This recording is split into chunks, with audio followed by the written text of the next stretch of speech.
tinfoil hat. Oh, what the fuck are you guys even talking about? Global controls will have to be imposed, and a world governing body will be created to enforce them. Welcome to Tinfoil Hat. We go deep, homeboy. Aaron, open your mind. Drink from the fountain of knowledge. There's lizard people everywhere. That's some interdimensional shit. Wake up, Aaron. This is only the beginning. Dude, you just blew my mind. Are you ready to get your mind blown?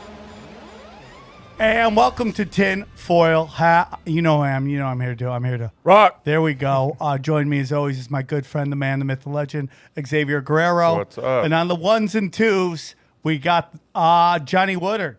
Hey, dude. Johnny, what is your social media? At Johnny Woodard on Twitter, at Johnny A. Woodard on Instagram.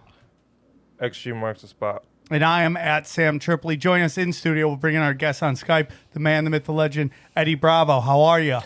I'm doing great, considering. Considering you're in the Yeah. mix. Eddie, our gig at the Ice House got canceled, but we have gigs coming up. We have April 11th, we're at the Rec Room, but I think that is sold out. Okay, and then we have May 1st, we're at Spokane, the Spokane Comedy Club. And then May 2nd, it's a 4:30 show, we're at Tacoma. And then May 9th is the big show in Chicago. If they don't get canceled. If they don't get canceled. Positive energy. Today's episode is brought to you by our good friends at Omax Cryo Freeze, guys. Omax, man, it's a natural way to deal with pain, man. Some of you guys, you work out, you work hard, you get a little older, you have aches and pains, man. You could take prescription medication, but you can get hooked on it. But thanks now to our good friends at Omax Cryo Freeze. They have Cryo Freeze CBD developed by Omax Health. It's the non-prescription triple action pain relief roll-on, is specifically formulated to block pain receptors, reduce inflammation, and improve muscle and joint flexibility. The best part is it's 100% natural. CBD-powered remedies work its magic within 10 minutes, and it lasts up to 8 hours. I don't care if you're doing jiu-jitsu, Krav Maga, getting lap dances from strippers like XG did last night. You will feel the pain, and you want it to be all natural. You don't want to get hooked on any of that devil sauce, okay? Use CBD. And this is what's going on. Omax Health is offering my listeners 20% off a full bottle of Cryo Freeze pain relief roll-on plus free shipping. The discount also applies towards any product statewide. Just go to omaxhealth.com today and enter the code TINFOILHAT to take advantage of the incredible savings. That's omaxhealth.com. Enter code TINFOILHAT to get 20% off. Your dad uses it, huh, Johnny? Yeah, I took some home while I was home, and it really is. His knees are trash, and they help so much. Yeah, I've been using it because I'm holding babies up, and my arms are getting short. I put on a little CBD oil on it. Babies look feeling great, rocking and rolling. 2 little stink bugs. So that's it. Thank you to Omax Cryo Freeze for their sponsorship. Go to omaxhealth.com and use the promo code TINFOILHAT. And guys, the Patreon real quick. I'm doing daily 20, 30-minute shows every day. Go to patreon.com/tinfoilhat. Today I'm going to talk about Q and the mass arrest. We'll get into that. 20 minutes is almost like quick news reports. Eddie, are you excited about our guest? Oh, yeah, I got questions. Okay. He's been on before. And he's back again, and you guys loved when he was on about the vaccines. And listen, man, this guy is doing the Lord's work. He's out there. He is countering the hysteria. Please welcome back to the show, Dr. Shiva Ayyadurai. Ha! Did I get close? Ayyadurai. Ayyadurai. Bam! Welcome, doctor. How are you? Welcome back. I'm doing good. Can we? Oh yeah, turn him up a little bit, Doctor. You are a superhero in these modern days. You are intellectual information superhero. Real quick, can you tell everybody where they can find you and how they can support your cause? Yeah, well, 2 ways. I have 2 websites that people may like. One is, I'm actively running for United States Senate in Massachusetts, and people can go to Shiva, SHIVA, 4, the numeral 4, Senate.com. But I also work full time, and I'm not just a lawyer, lobbyist, politician running. I have multiple companies I do. One of my, and you can go to learn more about that at V as in Victor A, Shiva.com. And we can talk about that. I run a company called Cytosolve, Systems Health. And then we actually have our nonprofit research foundation has created a certification you'll find at many of the health food stores called Clean Food Certified. We've led that movement for really looking at clean food. But throughout this website, you'll find a number of things, and I think people will be happy to know that you're talking to someone who actually does not want to be a full-time politician. But this is something I'm doing to really be of service in a small way. I've been following you for a long time, and when you came on the show, people were blown away. People from all over the place were like, thank you for having the doctor on. Thank you for, getting out real information in this kind of craze with vaccines. So here we are again, the coronavirus. Eddie and I have been talking all the time about what's really going on, and it just... Here we are with the mainstream media pushing a narrative again that just does not make sense. The numbers don't add up. The energy of what's going on doesn't make up. I mean, we had Russian collusion. That didn't hit. Assad's gassing the Syrians. That didn't hit. Oh, what about the Kurds? That didn't hit. We have, the Ukrainian pro quo. That didn't hit. So here we are, a couple months outside the election, on a president that I think everybody in the room agrees that they probably don't want to get reelection. The globalists, in my opinion, don't want to get reelected because there's so much at stake. And here we are, again, on the internet, a couple of us sitting there pushing back against this misinformation movement that's out there. Eddie, what are your thoughts on the whole thing before we get the doctor's thought? Man, you just hear so many different theories, There's some are crazier than others, but for me, I'm sure the numbers are probably different now, but as of a day or two ago, 55 people in the United States dead, and their average age is 80.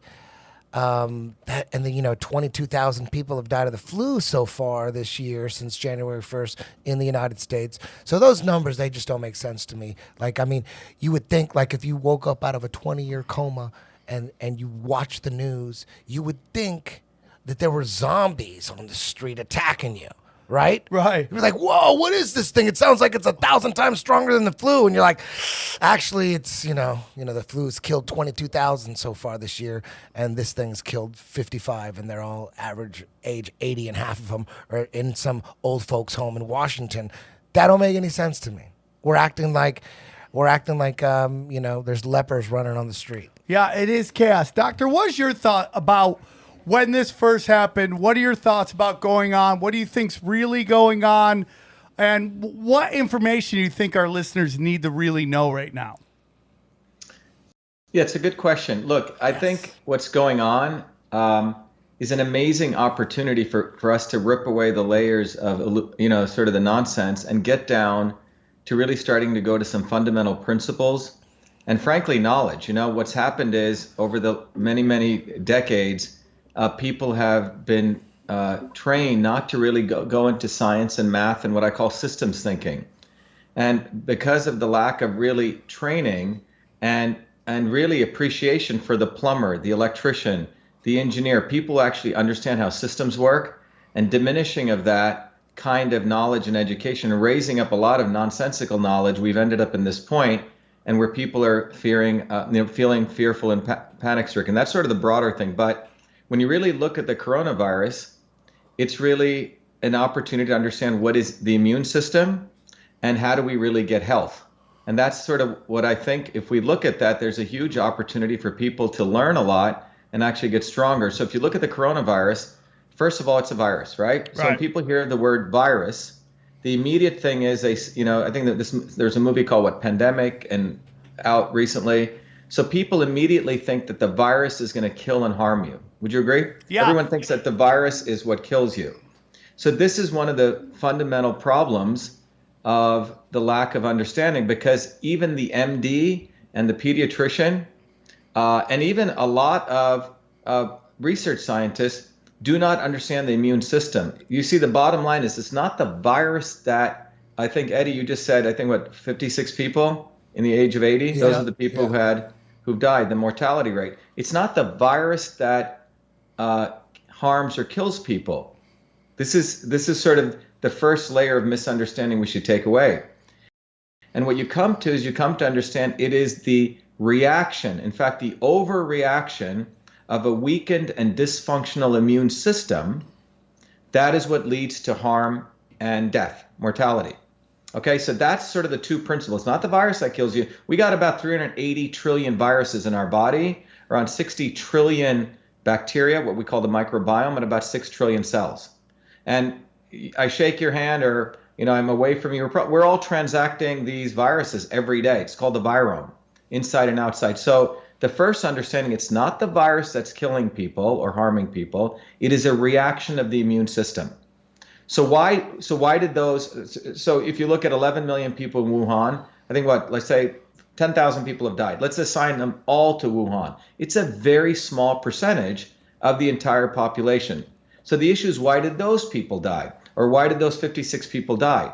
And what you'll find out is that those people in some way were immunocompromised. That immune system is compromised in some form.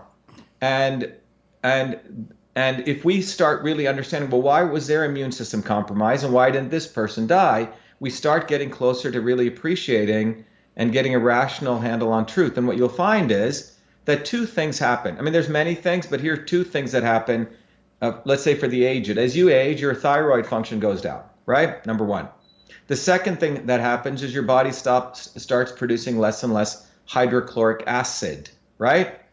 So these are two. I mean, there are other things, but glutathione levels drop, which is a very important antioxidant. But these are things that happen. So why is the thyroid important? Because the thyroid is the thing that creates, under the right conditions, it creates vitamin A. And the thyroid takes fuel into it as carotenoids. If you want to, ideally you want to get them from food.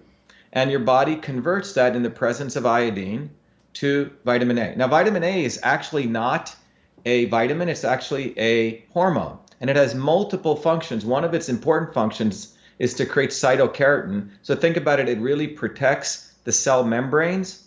I was using cell wall, the right term is cell membranes. So if you look at, some photographs, if you guys want, I can share with you. There's a beautiful picture of the epithelial in the lungs, and under the right construct with proper vitamin A, your cells are protected. It's a thing that makes sure things don't even get in, if you want to think about it that way. Okay? So as people age or people aren't taking care of their bodies properly, you have reduction of vitamin A. The other thing is, you guys have probably heard of the term acidophilus, right? Of course. It's a bacteria. Well, acidophilus, look at the term. It's acid. It's phyllis, bacteria, which fill like acid. So if your acid levels drop, which means you don't actually have enough HCl, your microbiome content changes in your gut. So when you look at the entire immune system, you have the innate immune system, the adaptive. Do you want me to share a picture here? Would that help? Yeah, if you can. I think I can share stuff here. Oh yeah, let me share my screen here. Sometimes a picture's 1,000 words here. Let me bring up this PowerPoint. I shared it earlier. Okay, so if you look at the old model of the immune system, that was really, can you guys see this? Yep. Yeah. Yep. Okay, so I gave a talk about 3-4 months ago. I was invited to give the Prestige Lecture, which is a big honor at the National Science Foundation at the Science of Information Center, and there's a few of these NSF centers. And I was asked to give a talk on the modern science of the immune system. What you see here, Sam and Eddie and everyone else, is that this was the model of the immune system that a doctor is trained in. They say there's the innate immune system, a pathogen comes, and then after a while the adaptive immune system kicks in to produce antibodies, okay? This system of the immune system is what is still used as a basis of vaccinations, right? As a basis of arguing for the notion that, if you have antibodies, you're protected, okay? Right. That is the only thing that protects you, okay? So what am I talking about here? A pathogen is a virus, some type of allergen, some type of bacteria. When it comes into your innate immune system, which is your first box here, and that immune system is all the things that come into contact with you. Imagine you with the outer world, right? Through your eyes, through your nose, through your through your ears, through the orifices in your body, right? Through your skin, etc. Right. And or mucous membranes in your gut. So when the pathogen comes, your innate immune system kicks in. It's like the infantry starts firing everywhere. Macrophages, neutrophils, and they try to take out that pathogen. And that typically is during the first 0 to 72 hours. And when that occurs, what happens? You may get a little illness, right? A little fever, red, this kind of stuff.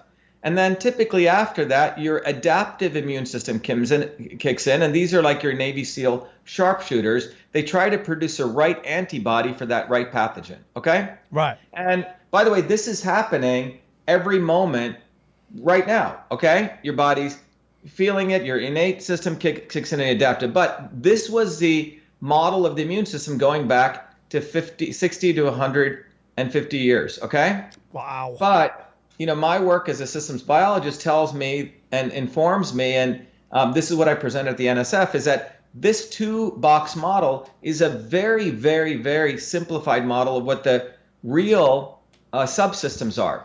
And this is why doctors, the pediatrician, do not learn the body from an engineering system standpoint. So what you really have is you have the innate, you definitely have that, you have the adaptive, but there's a whole nother system called the interferon system, which was a big part of my PhD work at MIT, which is really the missing link between this and this. What's interesting is the interferon system actually upregulates thousands of genes. What I mean by this is that when you get hit with, external pathogens, not only does your innate kick in, but your interferon. And what's powerful about this interferon system is your body in many ways wants a virus, and it actually upregulates other genes, which protect you against many other viruses beyond that first one. You following me? Yes. Your body wants to get, quote unquote, infected, and it learns how to protect itself. It's like, I know you guys are into exercise, you lift weights, you go to the gym one time, and it's, and then you feel sore if you haven't been worked out for a while. Then you go out again, right? And you get stronger. Our bodies were built for resilience, not to be living in a little bubble. And then we have the microbiome, which is all the gut bacteria. There's also the virome here. And the microbiome, your gut, which is your first brain, communicates with your second brain, which is your neural brain. Okay? So I'm going to go back here. But what I'm trying to say is that the body is actually designed beautifully to be able to, in a choreography of multiple systems, to differentially manage pathogens. Okay? The way it works for you, Sam, may be different than the way it works for Eddie, okay? Right. So what happened in 2003, when the Genome Project ended, is that we found out that we have the same number of genes as a worm. We have about 20,000 genes. We don't have 1 million genes, and a worm has 20,000. The biologists are basically knowledge engineers, right? They get paid to go find one little discovery and you win a Nobel Prize for that. They're not incented like engineers to put together the parts. This is why when there's these quote unquote experts, pediatricians and MDs, I'm sorry, they don't understand the immune system. It's like asking the mechanic who's working on the propeller, do you know how the entire airplane functions? He doesn't. Right. Okay? That's what's happened with medicine. We give way too much eminence to a strata of people who don't really look at the body as an engineering system. So when you look at this entire system, the body is intended to take on pathogens and get stronger. So when you have dysfunctions, am I still scared? Yeah. You're still here. We're here. So if you look at each of those systems, the innate, the interferon, the adaptive, the microbiome, the neural system, if you have gut issues, you're going to have neuroinflammation, what they call quote unquote autism. I don't really like using that word, but autism is really a spectrum of neuroinflammation. Oh, but that's what we learned on the last time you were on, that basically autism, there's an inflammation going on. Yep. There's an it's overinflammation process. Yes. Yeah. Johnny, is everything okay? You're still sharing your screen, so we're seeing us instead of you. I think if you just switch back to Skype. Oh, I'm sorry. No problem. That's all right. That's Sorry all about right, that, guys. doctor. That's all Sharon, right. sorry. So I'm sorry about that. So there we go. So when you look at the immune system, the modern idea of the immune system, what you realize is that the entire basis of medical interventions to support immune health is frankly old. On a good day with vaccines, for example, it's 50 years old. On a bad day, it's 150 years old. Okay. And there's no, and the powers that be don't want anybody coming in to change it up. Yeah. Well, yeah. If you think about what's happened, I have a company, Cytosolve.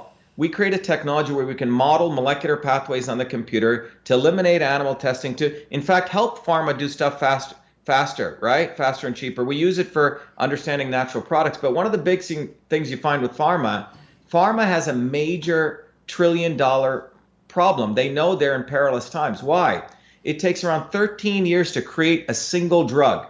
What's a drug? A drug is not a compound that occurs in nature like cannabinoid or turmeric. It is something that's synthetically made, and it doesn't occur in nature. So the way they create a drug is first they test it in a test tube. Maybe they take some cancer cells. They sort of, it's like shooting in the dark. You put something, oh, look, that's stopping the cancer cells.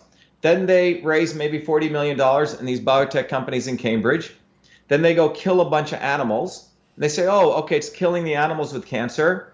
It's not killing too many of them. And then they go to the FDA and they have to file what's called an IND, an investigational new drug allowance. By the way, that process, the first process is called preclinical trials, and that takes around 6 years. If they get their allowance by the FDA, then they're allowed to go test on small groups of humans, phase 1, larger groups, phase 2, and much larger groups, phase 3. When you look at that entire process, it's around 13 years, $3 to $5 billion. And the drug that comes out of it eventually may actually have side effects, okay? And in fact, 20% of the drugs entering phase 1 don't make it. So what you're looking at is a very expensive process for pharmaceutical companies to create this drug. And when it comes out of there, you have the right to sue them, right? High liability, high cost, high liability. Now go to vaccines. In 1962, John Kennedy passed the National Vaccine Act. It was passed about 10 years after the polio vaccine, 1 year before the measles vaccine. And the notion was, okay, vaccines can help upregulate antibodies, the diagram I showed you. Right. Therefore, you're going to be, your immune system's going to be in Stronger. good shape. Yeah. And that was based on a very simplistic understanding of the immune system. By 1986, parents were complaining their kids were getting injured. People were getting injured. And they were starting to sue the vaccine manufacturers. But remember, their goal was to make vaccines everywhere, not like a drug. They don't, it's not like you get Lipitor or you get ibuprofen. They want vaccines everywhere, all 7 billion people. Okay, they want to go after everything. So as a part of that, what they noticed was, wait a minute, people are getting injured. Shit, if this happens and you take a certain percentage of people getting injured, we're going to have massive liability. So what did they do? Instead of eliminating the vaccine mandates of John Kennedy, Ted Kennedy, his brother, Orrin Hatch and Waxman created the National Vaccine Injury Program. Okay, it was a Band-Aid, which was basically completely nonsensical because it said, we're going to take away liability or indemnify the vaccine manufacturers and put it into a thing called a vaccine court, which would be under Health and Human Services. And the Democrats owned both House and the Senate. Reagan was in there, and they shoved it in another bill, which had a lot of good things. And Reagan did not want to sign it and was signed. So one Kennedy created the National Vaccine Act. The other Kennedy created the National Vaccine Injury Program, which was a freaking Band-Aid. Okay? Then what we have today is that parents were still complaining, and to throw them a few bones, in the 90s and 2000, they said, okay, some of the states will give you religious and medical exemptions. But that wasn't enough, so the idea was to even take those away. Yeah. Then you have the so-called activists out there like the Kennedys and these guys, which frankly, it's interesting. Bobby Kennedy, another Kennedy, claims he's against vaccines, but he endorsed Hillary Clinton. Yeah. Okay? So it's fascinating for me when I came in to observe this. But the fundamental issue here is we're dealing with science that's 50 to 100 years old. All of it should go away, and we should decentralize medicine back to the doctor-patient relationship. I'm not saying XYZ person does not need vaccines and this person does. It's not a vax or anti-vax question. If you brought up your kid in a bubble all day, right, and you didn't expose them to anything versus me who grew up in India playing in dirt and slums and all Yeah. that, I'm probably pretty resilient. I don't need a lot of vaccines. I probably got 2 or 3 in my life, okay? Right. The kid was brought up in a bubble. You may need to titrate him with some of those vaccines so he doesn't freak out when he goes out, okay? But the bottom line is medicine has to be personalized. One size doesn't fit all. So when you look at the coronavirus, it is a glycoprotein. It is, the way these viruses work is you think about a ball. On the ball are different types of structures which know how to stick onto the cell wall. Inside that ball are nucleic acids, in this case, ribonucleic acids, right? Single-stranded RNA. Now, what is the purpose of a virus? A virus wants to get into the machinery of your cell, take over that cell, and use that machinery to replicate itself, okay? So how does it do that? Well, first of all, think about, you have a big bubble which represents your cell, Right. and think about this little bubble which represents the virus. It's trying to get in. Well, first of all, it has to get in, and then it has to replicate itself, okay? The process of getting in is a function of a couple of variables. A, can it stick on, right? Hang on, like think about a lamprey eel hanging onto it, those sharks. So it has to stick, and then it has to be able to drill through the cell. I'm putting it into more accessible terms, okay? And get in its RNA into the cell, and when the RNA gets in, it uses the machinery of the cell to replicate itself, okay? So there's a number of variables. First of all, why is it even able to get in? Well, the second of all, if it gets in, the body now will start firing off all those pieces I showed you to try to stop that, the adaptive, the innate, the IFN system. Now, in the normal mode, if everything is working right, the innate system kicks in, the interferon system kicks in, your adaptive system kicks in, and you don't even notice it. Like, you could have corona right now, your body done it, you got a little sweat, something happens, a little cough, you're done. Okay, nothing happened to you. Right.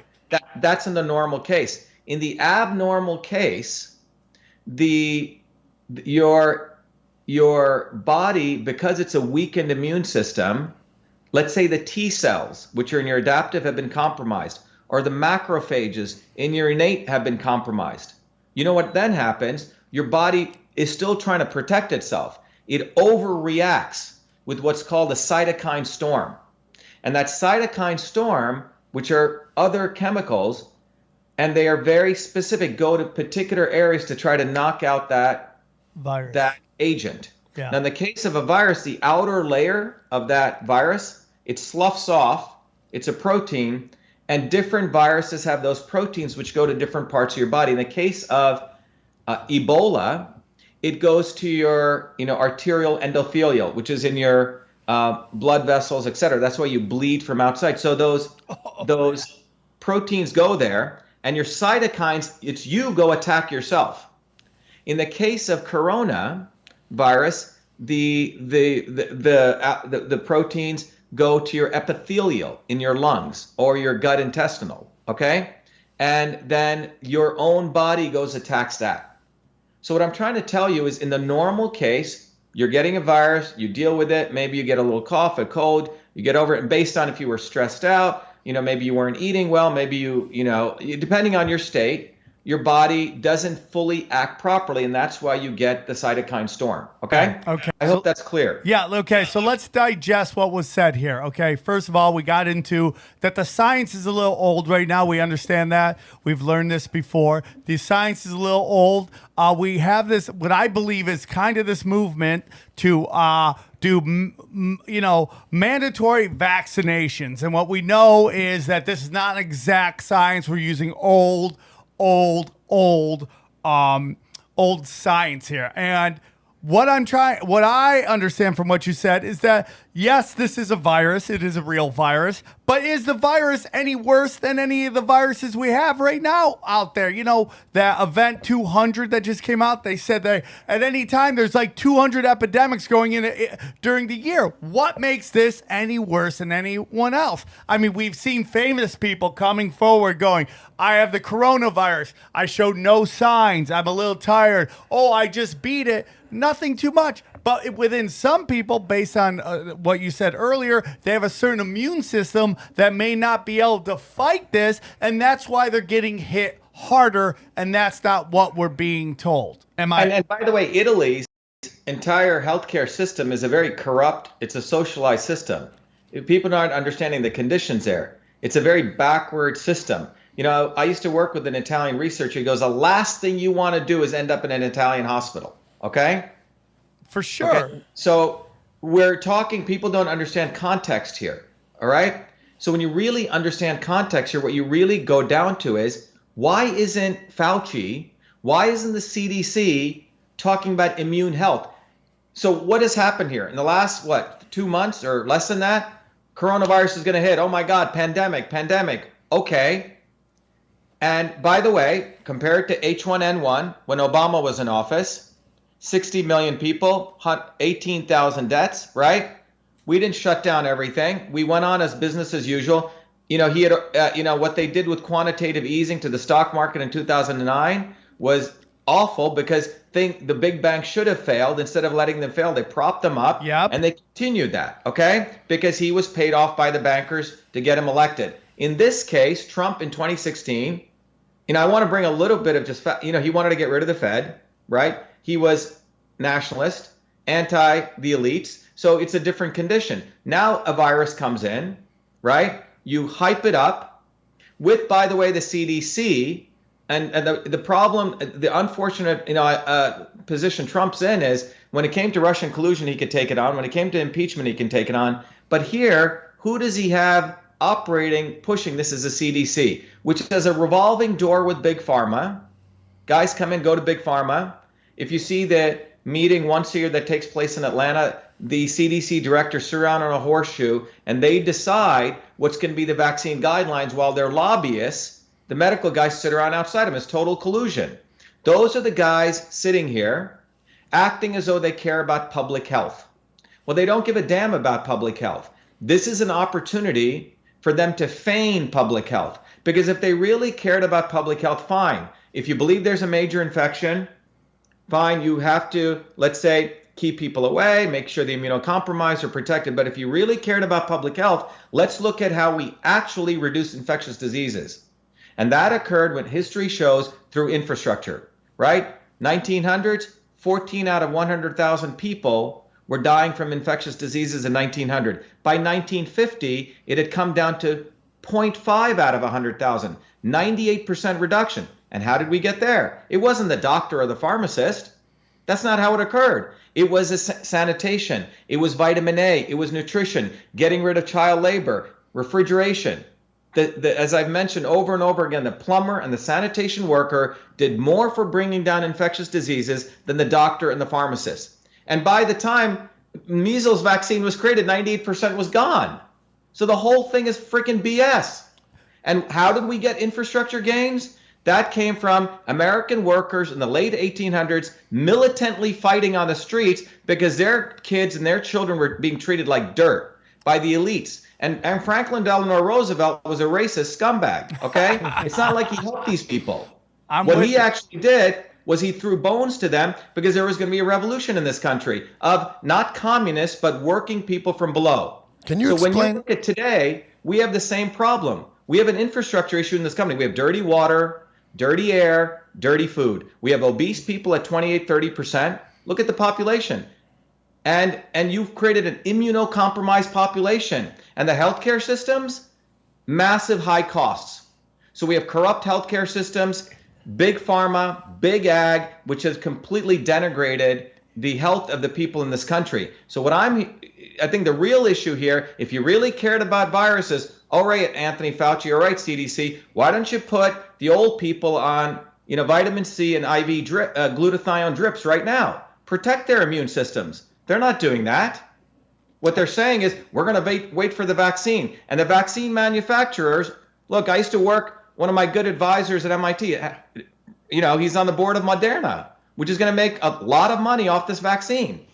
right? So the mafia at MIT, the mafia biotech, they spin off biotech companies all day long. They have their process. They have their guys in the CDC, but none of them ever talk about prevention. None of them ever talk about building resilient immune systems. You know why? Because that's not a market that's regulated that they can control. So this is a fundamental issue. And unfortunately, Trump, he's fighting on the one hand, people trying to destroy the economy. He's trying to bring manufacturing back. He's trying to, bring IP protection because if all occurs, he doesn't want it to go way deep. And that's why it's unfortunate right now, because the mainstream academics, they all practice the oldest profession. So we have an important opportunity in this country for people to recognize, from a system standpoint, we have to understand that the body is an amazing system. You feed it the right things. You have clean air, clean food. You can heal the body. Right. In Massachusetts. So anyway, my point is, if you want to care about health, public health, let's talk about public health beyond just quarantining people, hitting them up with drugs and vaccines. All right, doctor, hold on. We got a couple questions. We got a couple questions. Eddie, you had a question? Yeah, you said something interesting a couple minutes ago about measles vaccine and how most of measles was already gone by the time the vaccine came out. Is that correct? 98% of measles was gone by the time measles vaccine the measles vaccine came. So you're saying the vaccine had nothing to do with the eradication of measles? Eddie, if you look at the graph, right? It's a beautiful. It's like so you got it. The vaccines help nominally. You see what I'm saying? I'm saying most of the gains of eliminating infectious diseases came from sanitation, came from nutrition, came from vitamin A. Now, why is that important? Okay. For example, if you go to vitamin A therapy, which I've talked about, vitamin A modulates many of those inflammatory processes, that cytokine response, okay? Cleanliness, sanitation, that's where we really gained in infectious diseases. So I'm not saying measles vaccine didn't do anything, but what I'm trying to tell you is that the real gains, the 98% drop came from infrastructure. Now, could the same be said about polio? Polio is an interesting question. Look, if you read the writings of Jonas Salk, he wrote a very interesting letter. He was against safety testing on vaccines. Did you know that? No. Yeah, there's a letter he wrote. He goes, we don't need to do safety testing. So what happened was remember, polio was a certain phenomenon that people noticed, right? Okay. After the polio, in fact, in the middle of the polio vaccine, they accidentally gave the live virus, and a number of people actually got hurt, which they don't talk about. It was a famous case, I'll look it up and I'll send it to you post this call. And then after that, they redefined what polio was. There were people who were symptomatic with the same things, and they called it something else. The issue here, right, is the use of vaccines as the only intervention to support immune health is what I'm talking about. So it's not about vaccines or not vaccines. It's about what is the goal here. Is it to support immune health, or is it to essentially create a medical intervention which is not the cure-all for the larger issue? That's what I'm talking about. So when you're talking about polio, you're saying that they, when the polio vaccine came out, they redefined different levels of polio and gave it different names, like so after the meningitis. For example, in India, I don't know if you know, they've been giving the polio thing, and polio's coming back. There's, if you look it up, there's a number of people who got the polio vaccine, and they actually are getting polio. How does that happen? It's an interesting question. The body, it reacts into an inflammatory process. So remember what I said? It's not the vaccine that is causing this. So think about what we call polio, what we call measles, what we call these phenomenon that people see as a manifestation of disease. It's not the vaccine that's causing that. It is a reaction of the body in its own particular. You may react very differently to the intervention of a pathogen, and the proteins of that pathogen go settle in different parts of your body. In the case of the polio vaccine, it goes to parts of your body which cause paralysis.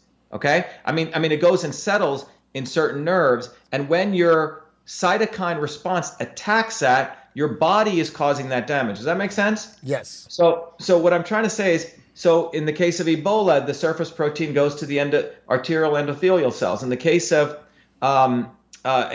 of corona, it goes to the epithelial cells. So each of these vaccines, the proteins go to certain places, and if your body has a overreactive cytokine storm,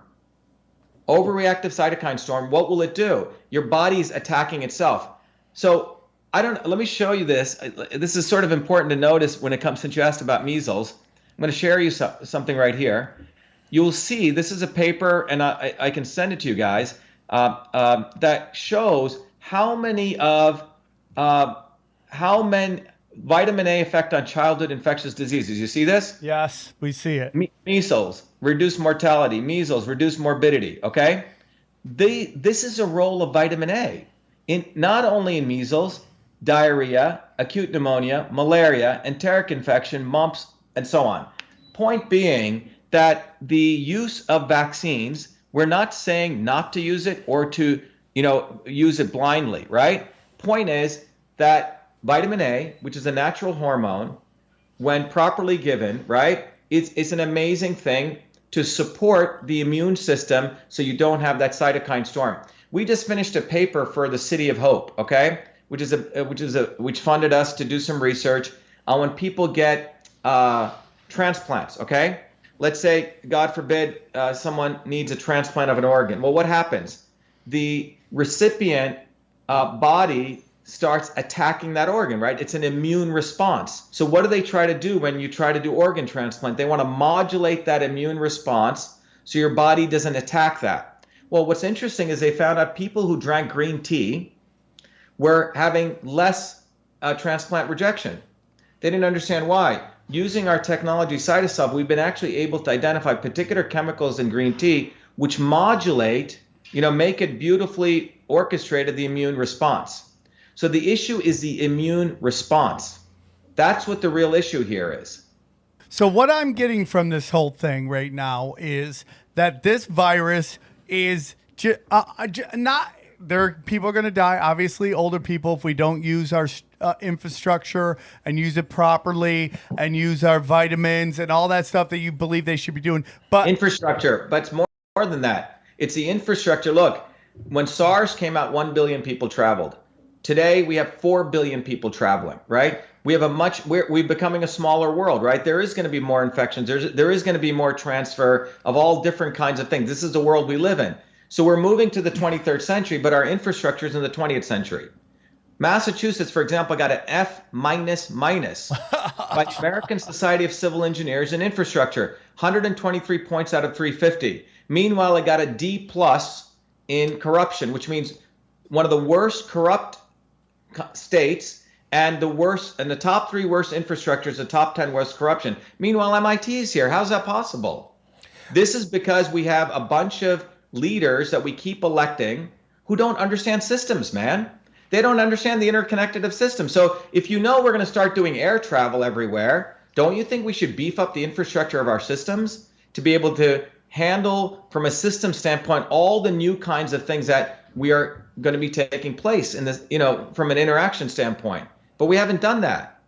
So we have immunocompromised people. We continue to do that. We think drugs are going to solve that.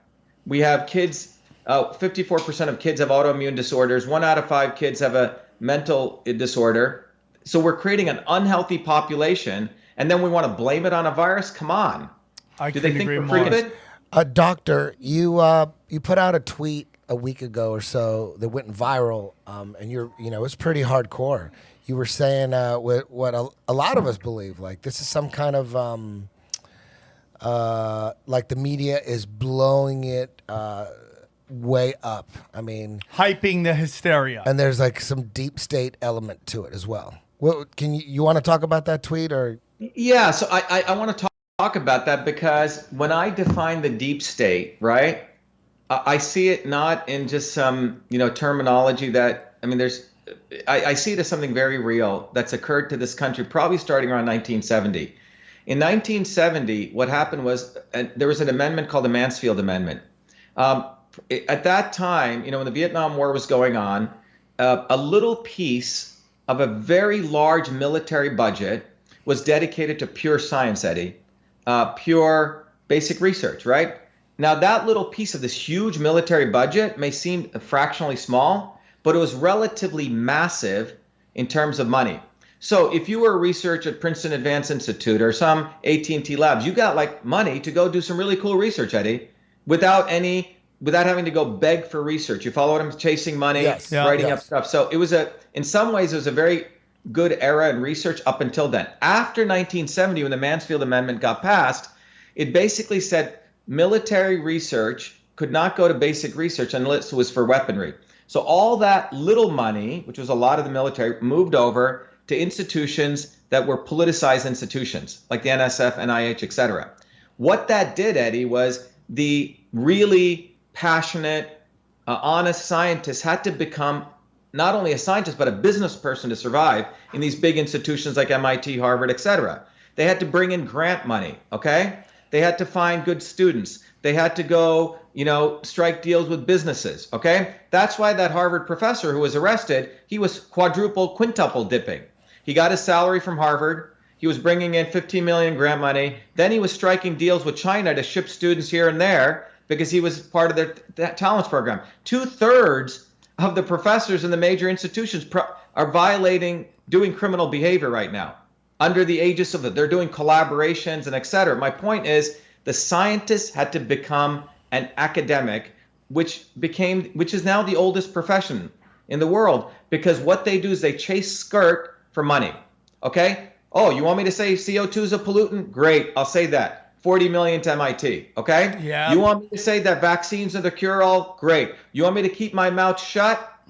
Great, I'll do that. Because they're in a business. They're in a freaking business, not doing science. So when I talk about the three legs of the deep state, you have academia. And by the way, Senator Fulbright brought this up. He called it the military-industrial academic complex. The next unit you have is the complete suffocation of academic discussion or discourse or free speech, okay?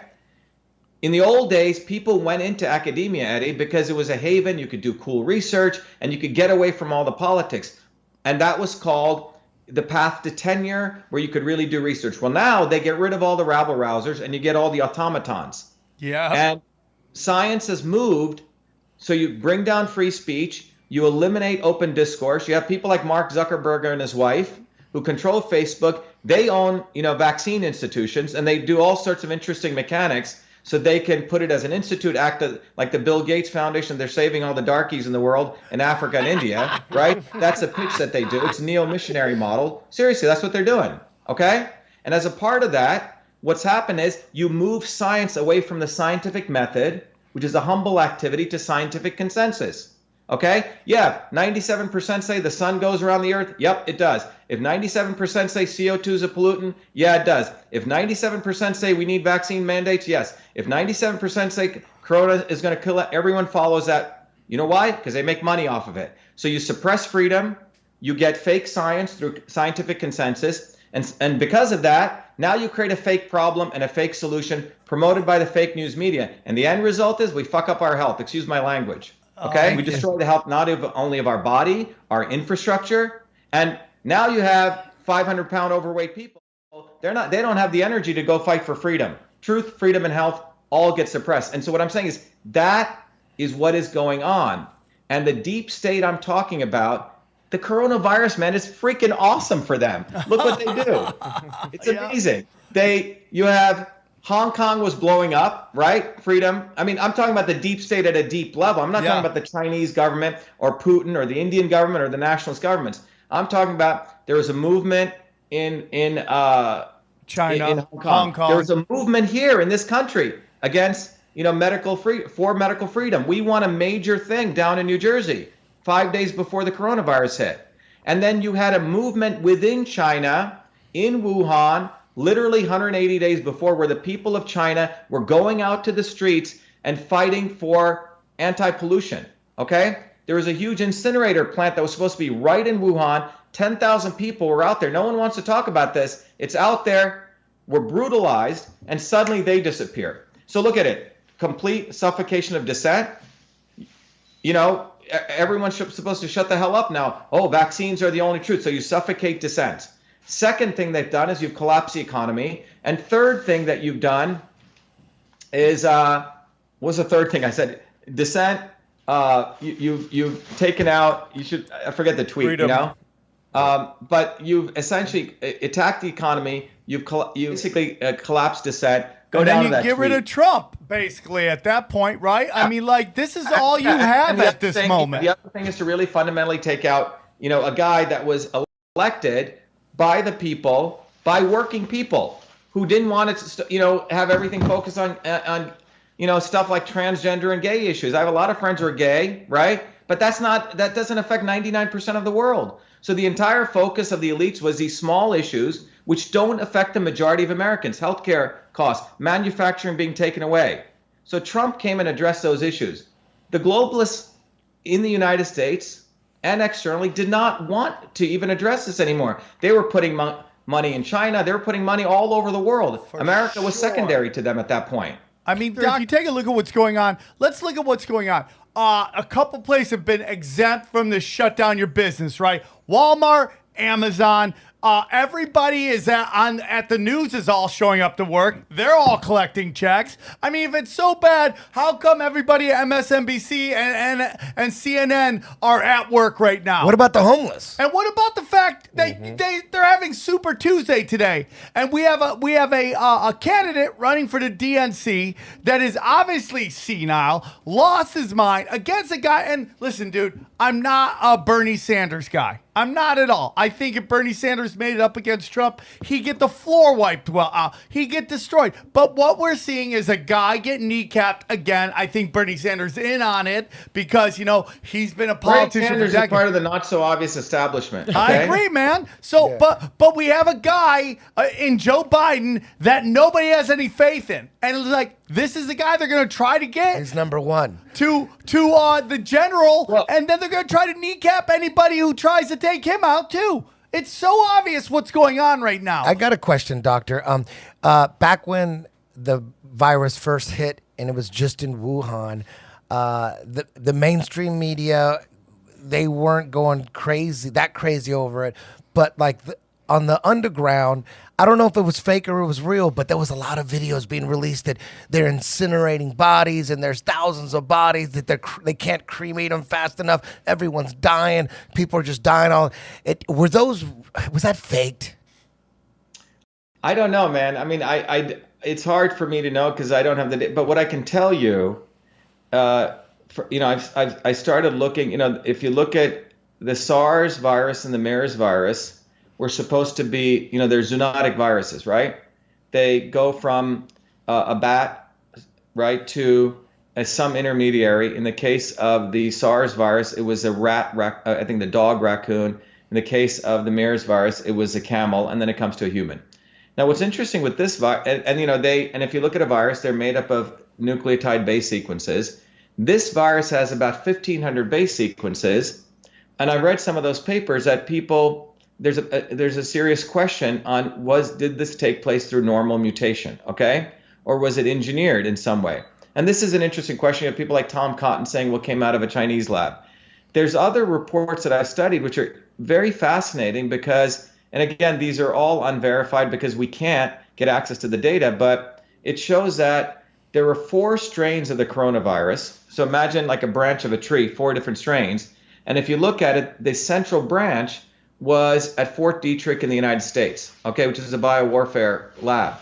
So when I first heard about it, I said, wow, this is interesting. My first gut reaction was, I'm a, American nationalist, but did this come from the United States, okay? Because some of the data shows that they still haven't found patient 0, right? Meaning who first got it, if it came from a bat, who first got it, and then it spread to the other people. Out of around the first 41 people they found, 13 of the people, they don't even know where it came from. And that's why some people have asserted that it came from outside, okay? And the variety of the virus, the coronavirus, apparently in Iran is a little bit different, and same the one in Italy. So if you want to take the approach, I mean, again, we don't have all the data. Tom Cotton says it came from the lab there, but the issue is it could likely have been engineered. And what's interesting with this virus is, remember I said you have the big bubble and the virus sticks to it? Yes. I've said this from the beginning, is that it's clear this has a higher infectivity rate, right? But a lower mortality rate, right? SARS had, I think, 15%, MERS had 40%. This says we don't know what it is because we don't fully know the denominator yet, but it's clear it infects faster, right? Which means that when it or nature, whoever engineered that protein, it sticks better. That's what's called the infect, right? Because if it sticks better, it can take over the molecular machinery and you get infected. So it's clear that it has definitely a higher infectivity rate, a much higher infectivity rate. So, if you want to take the conspiracy theory, if you wanted me to conjecture that, so I look at it this way, you know what? We want to get this guy Trump out. Okay, let's just, this is a thought experiment, okay? You have Bill Maher openly saying we're willing to take a recession on the economy. He doesn't give a damn about anyone else. We need a recession so bad to get rid of this guy, okay? Now, broadly, the elites who control the ebbs and flows of the economy, they didn't hit Obama with it, right? Yeah. Equally much worse virus. And remember, the point is the people in power can control the economy. They can decide crashes when they want with how they manipulate monetary policy. Well, they didn't do it to Obama, but when Trump comes in, they do it now. And that's why I call this bio-media warfare. It's biology mixed with media, and it's warfare on a sitting president, in my view. So if people want to argue with me on that, we can. But I see this as a way to take him out, meaning destroy his reputation and everything before the election. And I think what Trump's trying to do right now, he's trying to bring back manufacturing, protect IP. He did the quantitative easing, which is a crack addict model, because he has no choice to hopefully keep this until the election. And that's what you have taking place. How much can we destroy the economy so Trump goes out and, like you said, the corpse, Biden gets in, or Kamala Harris, which was always a plan of the Obamas. The Obamas love Kamala Harris and Biden, okay? That's been set. Families run Washington, D.C. A good mentor have told me, the Clintons, the Romneys, the Bushes, Obamas, it's families who run Washington. So Obamas believe they should anoint who the king is, and they want to anoint, what I've heard is Kamala Harris and Biden. Okay? Yep, that's coming.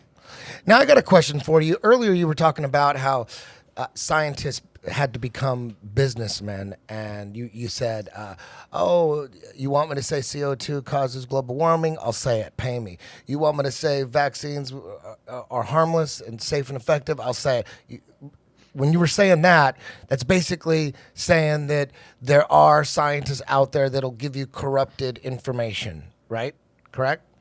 So when you get information, it's basically pay to place. Look. Trump brought up fake news, but the fake news behind fake news is fake science, because the news guys, they just, the way knowledge goes. Remember, you had the old scribes; they would write, and then the news media would pick it up. A 20-year-old kid who's doing news, works for MSNBC or CNN. He just wants to work so badly there at the New York Times. What does he do? He says, blah, blah, blah, professor at blah, blah, blah institution said this, who wrote blah, blah, blah paper, right? Yeah. Well, the consumer who is removed from ever understanding that paper believes that. So the fake news leverages fake science. Yes. So, okay. Yeah. Okay, so what you're saying is, how do we know science is fake or not? Like when you're giving all the data you're talking about, the data they got from Iran, that strain is different from the data they got in this country, it's different, and then they're saying all this data, is it possible at all that data that's being passed around is also corrupted? Yeah, so Eddie, you ask a really good question. When I built my platform, and we've had this for years, called Truth, Freedom, and Health, I had to make it accessible in terms of policy. So the three ways that we get out of this are digital rights for everyone, Citizen Science Act, and a Health Rights Act. Let me start with the citizen science people. What's happened with science? It was the establishment, if you believe, sort of, if you take a systems approach, if you believe there's power, profit, and control over here, and truth, freedom, and health here, what are the inputs to the system which support power, profit, and control? One of those principles is exclusivity, small set of people, opacity, secrecy, centralization, okay, another feature, depersonalization, censorship. You see what I'm saying? Yeah. Now, if you want to go to truth, freedom, and health, you have to do the opposite. Inclusivity, bring as many people in as possible. You have to have decentralization. You have to have full transparency. We have to recognize people are different, personalization, and we have to have freedom, okay? So these are inputs. Depending on which input you choose, you're going to get a different beast. So the way we solve science, you know how science works today, right? You apply for a grant, Eddie, and I give you $5 million to go research on cancer. You know what you're trying to do? You're trying to maximize that $5 million. You want to get your grad students, and you know how you get tenure? You know how you get more money? How? You got to publish papers. And you want to make sure if you're competing with Sam, he doesn't publish those papers before you. So you hold on to your data. You say it's my money, my data, etc. The solution this is an old model. Science needs to move to citizen science. If I give you money, it's citizens' money. When you start doing experiments, supposedly you're doing some temperature ice core experiments, it should go up on the cloud, man. Everyone should have access to it. Can you even find any of the CO2 pollutant data? I can't. No one can find it. You know what? Most people know how to use a freaking spreadsheet today. There's a lot of smart people. We should move to a decentralized model of science. Let the scientists gather data. I pay you for that. Fine. You want to write papers? Great. But you know what? This day you start collecting that data, just like we do, I take a picture, it goes to iCloud, right? Well, there's no reason that data should not be public information, and everyone in the collective can take that data and do research on it. What's happened with the whole concept of peer review? You write a paper. Oh, I published in a peer review paper. By the way, I've done that in Nature and Science, all the big journals. It's a big prestige. But the problem is the entire peer review process keeps out any new ideas. Okay? Einstein did not publish one paper peer review. His last paper he submitted, they said, we're going to send it away for peer review. You know what he said? It was, give me back my paper. He goes, how can you do new research when your peers are reviewing when they don't want any outsiders coming in? The model is you do research, it should go right out, let people critique it openly. So we need to move to an open science, citizen science model. We need to break. You see, I grew up in a caste system, Eddie. I understand this in a very intimate way. The top of the caste system were known as the Brahmins, the priesthood, okay? The second layer below them were the kings, which you would call the academics or the politicians. The priesthood was the academics. And then you had the warriors, right? Today we have the soldiers who the politicians go fight a war. Below them, they fight a war for supposedly business people. And then you have the Shudras, which were all the deplorables like my parents and I who should never made it here. But the academics are the guys behind, the closed wall where they think they know all. Look at presidents may come and go, but their academics are always there. Anthony Fauci has been there in that NIH position since Reagan. Presidents come and go, Democrat and Republican, he's always there. Kissinger, Brzezinski, okay? The academics are always there. They have a job for life in many ways, tenure. It's an old feudal model. So what we have is we have a closed control of knowledge and information. That's a caste system. And that is the last vestiges of feudalism in the world that need to be busted up. And the way you bust it up is through citizen science. I fund you. It's not your data, MIT. It's not your data, Harvard. It's my data. It's people's data. It goes right up, and we all can do research. So to your question, when you look at climate change, go look at the last IPCC report. There are 40 different predictions of how much ice will melt on the Arctic, from 0% to 100%, and all flavors in between. And when you look at those models, it's not even science. It's indeterminate. It's, as I've said, it's Newton predicting an apple will fall from the tree, and he's saying, oh, one model, it'll fall 2 feet, it'll be suspended in the air, 3 feet, 4 feet, hitting the ground. It's not freaking science. Yep. So what I'm trying to tell you is it may seem, oh my God, these are scientists. Well, I'm telling you, Are you? been in Oh, and wait a out of minute. MIT. Are you saying Greta Thunberg doesn't know what she's talking about? Come on, man. Doctor, so let's She- let's She's let's got a smart. good gig, you know. She got statues built. She's achieved her goal in life. So here we have this virus that out of nowhere has come. It's happened in China. Again, you talked about the Hong Kong protests, the Wuhan protests. All gone. Now we have the United States. People are waking up. We've seen all these different psyops being done. None of them are having effect. The minute the establishment puts out information, the internet pushes back even harder. People are really not buying into the same mind games.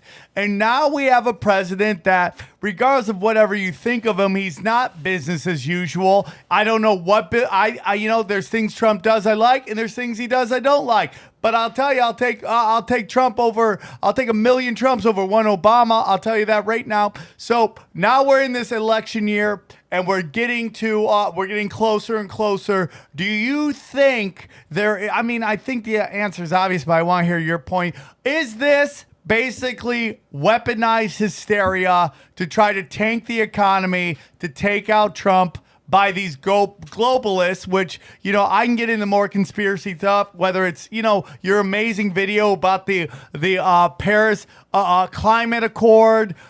We have free trade wars with China. And, these are two areas that, Trump has pulled out of, which is probably going to cost these globalists billions, if not trillions. Like, do you think this whole thing has been weaponized to kind of get Trump out of office?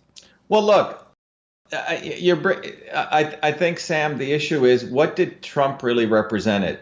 I never voted in my life, ever. I think I mentioned to you when I was a young kid, I saw this guy, Jesse Jackson, run. He was like sort of the Bernie Sanders of the time. And I saw him sell out all of his votes, and he gave it to Walter Mondale, just like Bernie Sanders did to Hillary Clinton. And that's when I woke up and I realized there's a not so obvious establishment, and then people who want change. What Trump did was he exposed both the obvious establishment of Hillary Clinton in that past election, the not so obvious establishment of Bernie Sanders, and in many ways he was reflecting change agents. So you always have these three forces that are taking place. What's happening, I think the awakening that's happening is people are recognizing that people's movements, bottoms up, real people's, not Bernie Sanders bullshit revolution stuff, right? He's not talking about that. He basically is using the words of revolution, but he wants to bring people back. He's already said he's going to support the corpse, right? Biden. So he's not a change agent. He exists. The left and the right both have entities to talk a game, but bring people back into the establishment. I think I may have shared, right? In India, they had Gandhi, right? People bottoms up wanted a good revolution to kick out the British. They parachuted in Gandhi, which basically continued the establishment's corruption for 70 years in India until a guy like Modi came. So what Trump represented to them, he was a wild card. He came out of nowhere. If you remember, the reason I registered it for the first time and voted was I saw him on the debate stage. He was relentless, still going after the establishment Republicans and the Democrats, right? So I saw in him a guy who wasn't going to give up, right? He wasn't going to bend over, okay? And that's what's interesting about his phenomenon, because I think he figured out certain things about some principles he stood for. And that's why I think what you use the word weaponization, as you say, people wake up, as they see the decrepitness, right, of the establishment that's taking place right now, people are fighting up, and those numbers are increasing. So what do? Well, the establishment, the swamp also doesn't sit still. It too evolves, right? And their evolution is what we have today, in my opinion. What they have evolved it to, at minimum, if you don't believe in all the conspiracy, massive overreaction. Minimum. Massive fear-mongering, right? They love it because now you have a criteria to suppress dissent. They want to try to take control of the economy. So you have this going on in real time. And so it's fascinating to watch. And the issue is, will that stick? They want that to stick like the infectivity of the coronavirus. Yeah. Yeah. How about that conspiracy theory? There's a bunch, but how about the one that what really happened in Wuhan was they released 5G that fucked a lot of people up. They blame it on coronavirus and just as a distraction, but really it was the 5G that's super dangerous. That's giving people flu-like symptoms, and they're gonna roll it out everywhere, and we're fucked. What do you think about that? Yeah, see, I haven't had I am a double E. I just haven't had a chance to study this. It's so, I can probably come back a month or so because I'm compiling all the papers on this. You looking into 5G?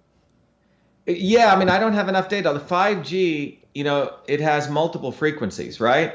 It can go across multiple frequencies and bandwidths.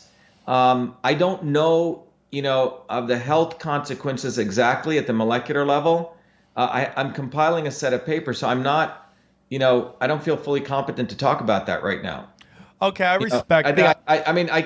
There seems to be some things. Is it something that fascinates you? Like you want to get into it? You think? Yeah, definitely. There's a link. Many years ago, when I was an undergrad at MIT, I was brought up in a tradition what's called meditation, and in the Indian system of meditation, there is a thing in your body called the pineal gland. Okay, it's in the Hindu tradition they call it the third eye. Now, when you meditate, right, the pineal gland, one theory is it releases melatonin. Now, some of the real recent research says that the pineal gland is actually piezoelectric. You know what piezoelectric is? It's a crystal. There are different crystals in nature. So the pineal gland converts mechanical motion into electrical energy. So it has some very interesting properties. So this was back in '86. There were some concerns, those high tension wires, that was it affecting your sleep and your circadian rhythms? If Right. people living those because that's sending out a electromagnetic wave, right? An E&M wave, because was that affecting your pineal gland? Because a pineal gland is a central controller, many believe, and this is from a scientific fact, from a scientific basis, of your circadian rhythms, when you sleep, when you wake up, etc. So, at that time, I did some interesting research trying to understand the correlation between E&M waves and the effect on the pineal gland. So these frequencies around us, if they're affecting us, we don't, there's a whole bunch of parts of the human body that medicine doesn't even understand. We have like millions of particles of brain sand in our body, in our brains, small particles of magnets. We have the pineal gland. The fascia in our body appears to be made up of piezoelectric crystals. There's a whole nother way of looking at the body that I don't think we fully appreciate beyond the muscles and the nerves and the things we know. So how these things affect us could be quite significant.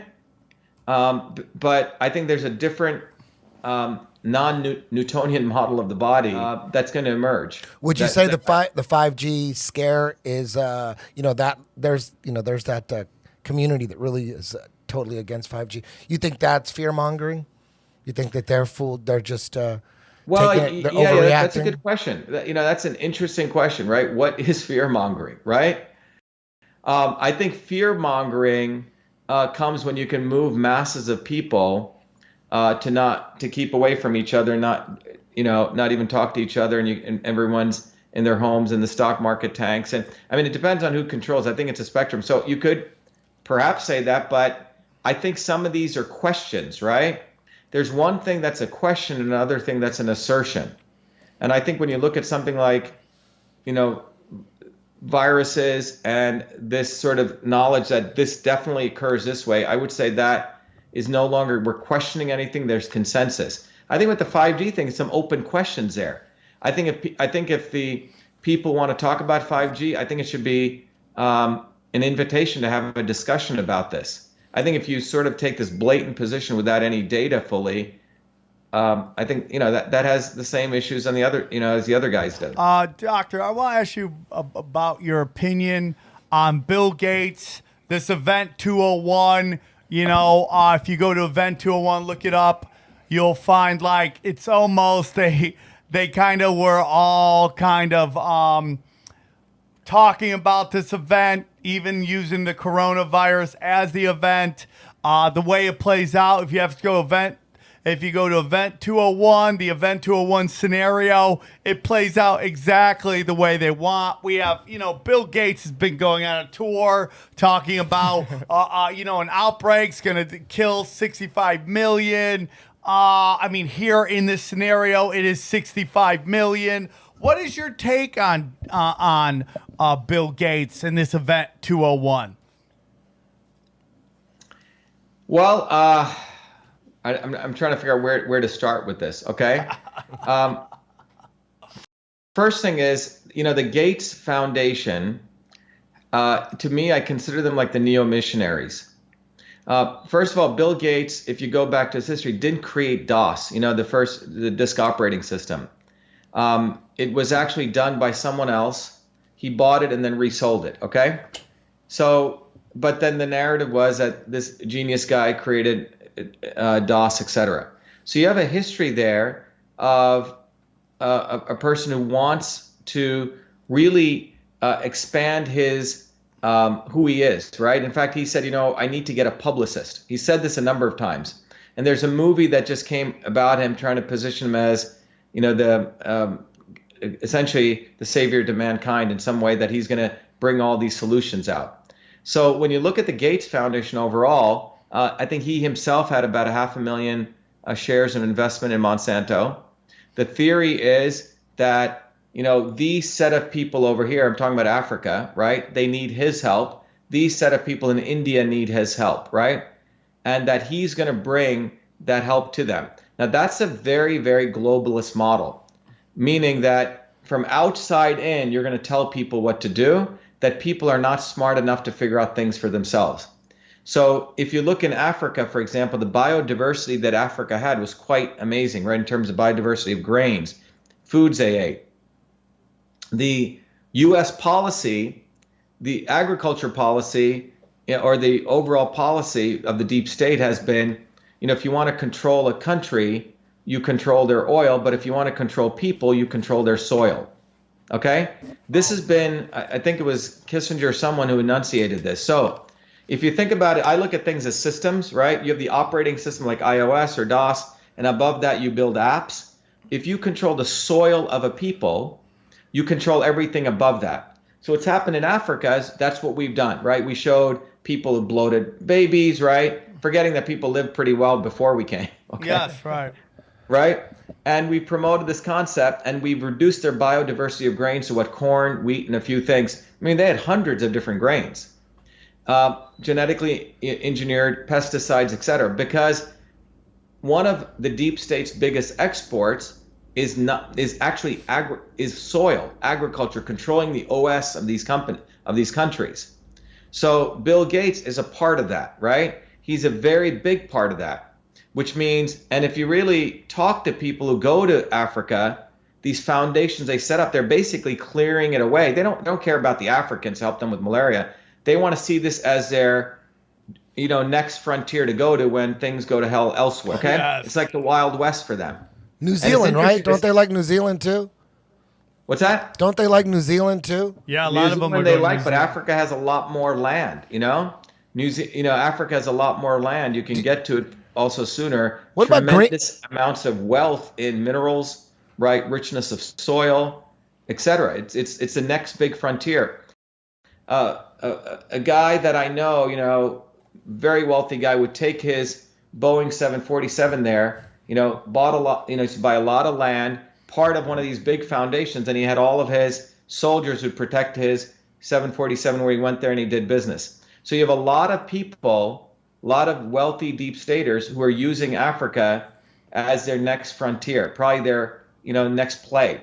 And that's what the Gates Foundation is really about. Now, as a part of that, they do some quote unquote good things, right? Oh, we give malaria nets to these people. Well, they take the malaria nets and they're actually using it to fish, and they're actually putting all the chemicals into the ponds, right? So it's this outside in solution. His former partner, Paul Allen, for example, when I was out on the West Coast, he had some venture firm there. And one of his guys was saying, I said, what do you guys do at the firm? They go, oh, we've created some amazing technology that uses lasers to bring down mosquitoes. So what I'm saying is they're taking bazookas to hit a nail because they think that'll flip them a company that they'll make. Bottom line is you have people coming in with missionary ideas, neo-missionary ideas, as though these people know nothing about how to take care of themselves, that they need their outside support. But that's all just front end. The real issue is domination of these economies, suppression of the indigenous populations of these people. So it's total, this conquering mentality.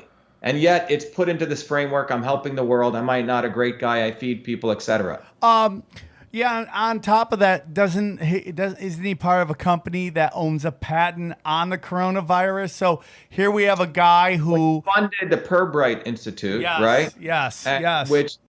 Which owns a patent. Now, when I put that out, a lot of very stupid people said, "Oh, the coronavirus is a class of viruses." Well, look, you have to be sort of an idiot.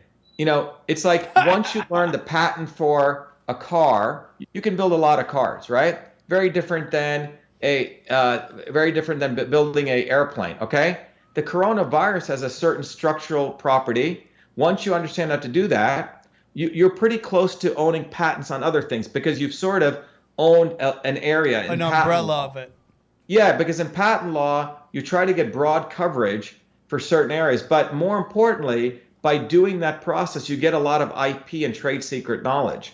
So either people don't know how patents work or they don't know how intellectual property works.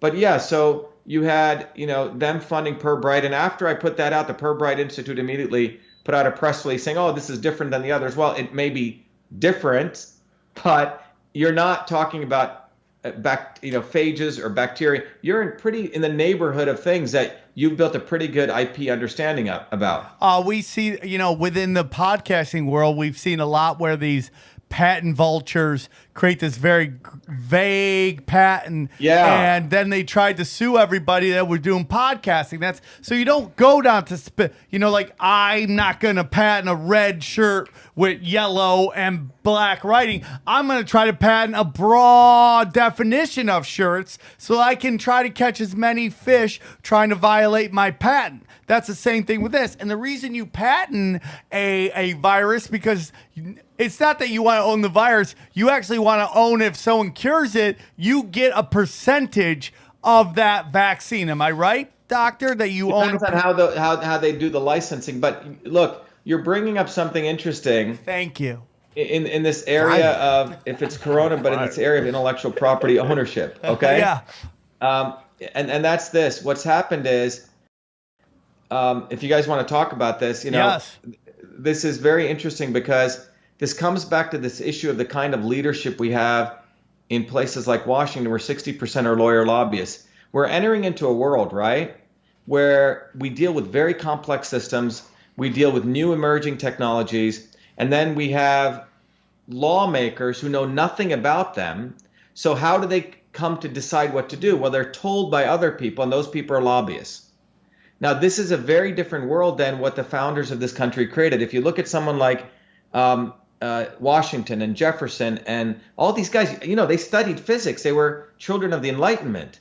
I mean, Washington knew what sine and cosine and tangent were, right? Because he was a surveyor. Franklin knew a whole bunch of things, from printing to how electrical things worked and chemistry, etc. These people are very learned people. And one of the things, if you look at the Senate versus the House of Representatives, the House of Representatives was supposed to take people's ideas to Congress. However, senators were supposed to bring ideas to people. They were supposed to be statesmen and leaders, which means they were supposed to have some skills, particularly them. And so when you look at when Zuckerberg, for example, was sitting there with these Congress people, they don't know what questions even ask him. Yeah, right.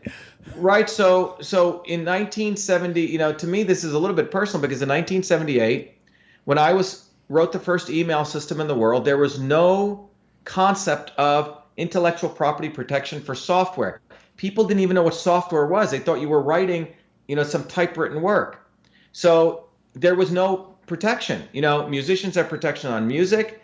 There was no protection for software. In 1980, the Copyright Act of 1976 was amended to become the Computer Act of 1980, which I didn't know about until I went to MIT, and the president of MIT said, hey, you can't patent software, because the Supreme Court in 1994 didn't understand that software could be Yes. patentable. They didn't accept it. So I had to copyright it. But copywriting only protected that literal work, not the ideas. But in 1994, I patented other things. The reason I bring this up is when you talk about patent trolls, Google and Facebook want to annihilate any kind of patents. Let me explain. The founders of this country created patents to support young innovators.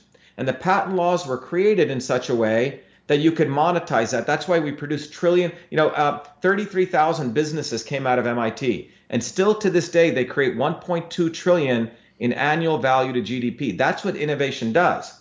I'm talking about real innovation from the guy like me working at Newark, or a kid like Philo Farnsworth who created the first TV in their small garages. What Google and Facebook want to do right now is they want to eliminate patent law, okay?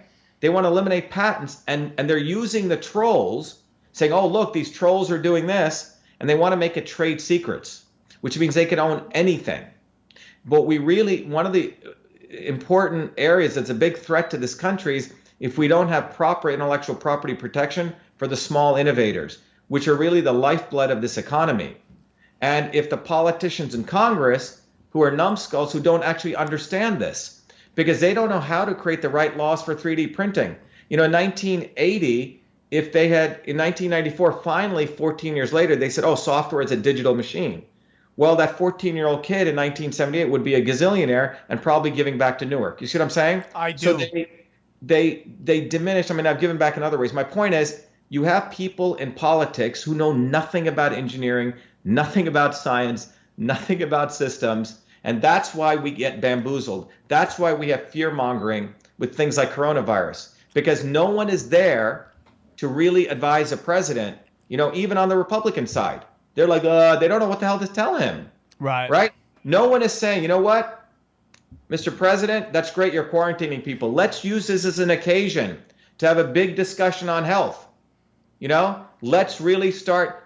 Why don't every American right now their vitamin A level should be tested? That's the first thing I do. You want to go start testing people? Test people's vitamin A levels. Because it's the first thing. It's the first immediate layering. A friend of mine, Robbie, says when you go out, and it's cold, what do? You put on your thermal, you put on layers, right? Right. So if you want to protect the immune system, start putting on some layers. But we're not doing that. I got a question. That's unfortunate. I got a question. As far as the coronavirus testing, there's a lot of different stories. You hear that, there's a lot of false positives or whatever. Like, how does the test work? Isn't this a brand new virus, or has this virus been around for a long time? Yeah. So what happens is in these diagnostic tests, right? So remember the nucleic acid of that virus has a certain RNA sequence, right? So what they're trying to do is they're trying to, first of all, you have to use what's called reagents, right? Which are things that cut and slice things up. Think about, you take a scissor and you're cutting these things up, and then you're getting components, and then you're trying to match that thing up to an RNA sequence that you believe is in that virus, okay? It's not an easy thing to do, Eddie. So it's not a perfect thing, because they're using statistics. So these sequences have certain patterns, and it's not like one-to-one, it's a perfect match. Wait a minute. So they're not actually, I was under the assumption that they're looking through some kind of electron microscope or something. They're looking at these viruses and they go, oh, yep, you tested positive. We can see the virus. It's not like that? No. So they are, depending on which tests they're running, but what I'm saying is it goes through a chemical process, and they have to do this analysis to find out, is a virus-based sequences what they're actually seeing. Now, that the way that they see this could be, done through a process of, nucleotide analysis. That's what they're doing. It could be. How accurate do you think these tests are? Well, that's what I'm saying. It's statistical. Okay, there's a statistics that they're doing. So they're not actually detecting the virus. They're finding pieces of the base sequences. Okay. Is that how they did? Is that how they did HIV too? Like HIV, didn't they? They didn't actually see the HIV virus. If you want to get into HIV, Jesus. I mean, is it something like? I'm confused here. So they're not actually looking at the virus. Can you see a virus through an electron microscope? Well, can you can see the virus, right? Okay. But what I'm saying is, in these cases, remember, it's so. For example, when they do the swab, right? Yeah. It depends on the stage of the disease, right? If it's way down in the lungs, it may not even come up here, right?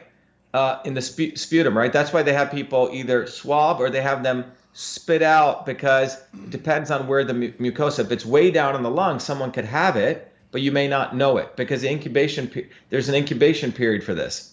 So what I'm trying to say is these diagnostic tests are not perfect. You could have false positive as well as false negatives taking place. So they actually have to look for certain symptoms. What are the odds the Pope got the corona? Isn't that crazy? Isn't he like insulated? And then you hear about the Queen, and for fear of corona, she's taken off. She's leaving the castle. You would think that would be the safest place ever. Yeah, that castle. It doesn't make sense. Why are you leaving the castle? I'm sure her bedroom is insane. Just stay think there. Of all the famous people. Why is she leaving? Dude. Get back in the castle, right? I have a bunch of scumbags in here, a bunch of scumbag friends. None of them have it, but yeah, you can just all the famous people are getting it. Yeah, and 7 priests in the Vatican But it's died like Tom of it. Hanks, all What? these people. What are the Oh, God. odds? Look at Tom- doctors just staring at Doctor, here's what I want to do. What I would like to do. You guys are funny, yeah. I thank you, dude. I want to ask you right now, if I put you on CNN and you were going to sit there with Anderson Cooper and he goes, what do you want to tell the people? What would you like them to know? You could go right on CNN and tell them about the coronavirus. And you were on your deathbed. No, you're not. Yeah, you're on your deathbed. You have no living family members left. They can't go out. You're the last one. You're on your deathbed. Anderson Cooper's interviewing you. What would you tell the world? This is a scenario, dude. I would say, how did I get here? You got corona. How did I get here with this guy? Why are you here, gay android? Go away. I'm dying. But it's the same message, right? Let's talk about health. This is a great time for, talking about mass, destruction when it's really about mass distraction. Okay? That's what this is about. The elites are very, very... Look, fascism creeps in very interesting ways, okay? You could hit people with... What we're seeing is a way to control people, and we have to be extremely vigilant. So the issue is, okay, government, you care about my health. Let's freaking talk about health. That's the message. You really care about my health. Let's have a real discussion about health. Because you claim you care about my health, right? I think that's what we need to come to, Eddie and Sam. If you really care about health, let's have a deep discussion about health. That's what I would say. Fine, you want to talk about coronavirus, people are learning about immune system, people are learning about diagnostic tests, people are learning about glycoproteins, that's all great. Let's talk about obesity. Let's talk about lupus. Let's talk about all the different autoimmune diseases that have shown up in this country, and where did they come from? Let's talk about the microbiome. How do you strengthen it? I think this is a time to have a systems discussion about health and all the systemic things that are hurting the health of this country. Physical health. I mean, what the hell does it matter to have all this stuff if you're unhealthy? Think about it. I mean, I was on a plane going to this NSF meeting. It was fascinating. Next to me sat a woman who does marketing for one of the biggest pharma companies in the world. And, and I started talking to her, and she was all into organic food and blah, blah, blah. And I go, what do you do? She goes, well, I do marketing for a major drug. I go, what do you feel about that? She goes, Shiva, I feel horrible. She goes, it's awful, that we have to give drugs, and it's not the way to do it. The whole system's screwed up. And she goes, but Shiva, I feel I'm doing something important. I go, why? She goes, Shiva, the people that I'm helping are people who are 500 to 600 pounds overweight. They're so freaking far gone, right? So he goes, I give them this pill which stops them from eating. So what I'm trying to say is, if we step back and we really look at it, the modern medical system was created for wartime medicine when things got so effed up. Your head blown off, your arm blown off, you wanted to connect it back, right? That's where the Western medical system came from. In the Crimean War, there was a woman called Florence Nightingale. She wasn't just a nurse. She noticed that soldiers were dying not on the battlefield, but after they came into the hospital, because the hospital was just filth and filth and filth and feces. 2 words, filth and feces was a hospital. So she cleaned it up. She wanted to make it a place where would be a place for clinical research. And that's what Florence Nightingale contributed. She contributed to the modern healthcare system, which was about putting a soldier back on the field. Okay? So the modern medical system waits until you're totally screwed up. I also studied the Indian system of medicine for my grandmother. You know, in the Indian system of medicine, there are 6 stages of any disease. You have the early stage, a secondary stage, third stage, fourth. Now, by the time you're totally screwed up as a 5th and 6th stage, that's where Western medicine deals with after you're totally effed up, okay? Pharmaceuticals, we got to do chemo, we got to cut that leg off. That's where they're at. We don't detect all this other stuff early on. That's preventative medicine. So we have a medical system that's based on wartime medicine. That's what we have. So it's time we have a discussion about real health, not health care, not insurance, but health. And that's what I would tell Anderson Cooper or the president. And I think Trump is in a good position to do this if he wants to. That's what we should have. How do we increase the immune health?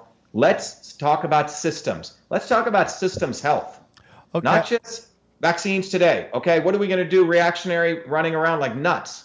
So we're doing. And that happens when you have 60% of the governance of this country owned by lawyers and lobbyists. There's a great piece of work done by a guy called Andrew Bonica. And what he shows is that if you're on the x-axis, you look at a country and the percentage of that country that has lawyers in governance, okay? This axis. And then you draw another axis on income inequality. You know what you find? You get a straight line. The United States is way on the upper right. High 60% lawyers in governance, high income inequality. Yep. Percent of lawyers in governance and the percent of people incarcerated. U.S. is way out here, Argentina second. This lawyer lobbyist class was the aristocracy. When they lost the war in 1776, they created a new nobility title called Esquire, which was one level above gentleman and one layer below knight. And according to the 13th Amendment, the one that was ratified in Virginia, we were not supposed to have lawyers in governance. And think about what lawyers do. They don't work in the nuts and bolts. Eddie, I understand you're a martial arts guy, right? I work in physics. Nurses work in reality. We work in the nuts and bolts. Lawyers work in an abstract world of moving around words, writing contracts, thinking about how to screw someone over, right? Yep. It's a fictitious world. They live in a virtual world. And those people are the ones them and bankers are the ones that we've outsourced our reality to, not to people who actually solve problems. And that's the future. The opportunity here for every person listening to this podcast is that you need to take control for your life. You need to figure out what you're putting inside yourself, outside of you, and what the freak is in your water, your air, and your food. And who are you electing? Why are you electing lawyer lobbyists? Why? An athlete decides to run, a celebrity decides to run. Well, what the fuck does that mean? It makes no sense, dude. It makes look at them when they try to rap. An athlete try to put out he starts becoming a rapper. The CD sucks. Why do you think that because they succeeded in one thing, it automatically transfers into another thing? When I was out in Hollywood, one of the things I noticed, right, was there were celebrities and then there were actors. Very few actors. Acting is an amazing craft. Doing great comedy is an amazing craft. Building this. Steve Jobs was a perfectionist. People who are really great artists, they really value what they do. That's where the individual and the product of their labor are united because they're doing it for deeply spiritual reasons. And then you have the disunity of that, which is being a lawyer. What the freak is a lawyer? Think about it. What is a banker? These are not even jobs. Everyone should learn the law. You shouldn't even have to get a degree to practice law. Lincoln didn't have a degree. So we have people who are actually doing productive work and another strata of people who don't do any work. Adam Smith talked about it. Even Marx talked about it. No one really studies Marx. If you read first chapter of Das Kapital, what Marx actually talked about was a dysfunction of the individual who wanted to pursue his dreams and the intervention of that by the state. And Adam Smith talked about that. But that's not what Marxist or Bernie Sanders talks about. He wants to support lumpen proletariats. The lumpens who don't do any work, not the people who actually produce stuff. So we live in this world where there are people who actually understand plumbing, understand electricity, understand what it takes to make something, and we have a bunch of scumbags who know nothing about that. And we keep electing them. And that's why you end up with fear mongering and crises like these, because it's the people's faults who are doing this. And because they think this is what they should, this is the standards that they should, agree to. It's like eating crap all day, right? Then one day you eat an amazing food. You go, wow, I didn't know vegetables tasted like that. Yep. Right? So that's what we have. We've lowered our standards. And the opportunity of this entire crisis is for people to really reflect, hey, why am I not voting for a guy like that guy over there? He came from Newark, he worked his butt off, he got 4 degrees from MIT, and he works for a living, and he actually has problems. Why am I voting for these 3 lawyers and these 3 scumbags? This is a question that needs to be asked. And that's what the elites don't want to ask. Hillary Clinton, lawyer. Romney, lawyer, right? Bill Weld, lawyer. Go down the list. Trump, he actually built stuff. You may not agree with him, but I know what it takes to do a service business and to treat customers well. You got to have your shit together. These people don't serve anyone. I agree. I got a question. The Chinese claim to have landed a rover on the dark side of the moon about a year ago. I heard about this, yeah. Do you believe that? I don't know, man. The Chinese... You don't know? You don't trust them? No. Well, look at this. When I first came to MIT in '83, I worked with... There's a Chinese researcher who came. Very nice guy, very sweet man. Really smart. They have a lot of smart people, man. These people went through hell, and they are very resilient people. The Chinese Communist Party treats their people like dirt. Okay, they have cancer cities, right?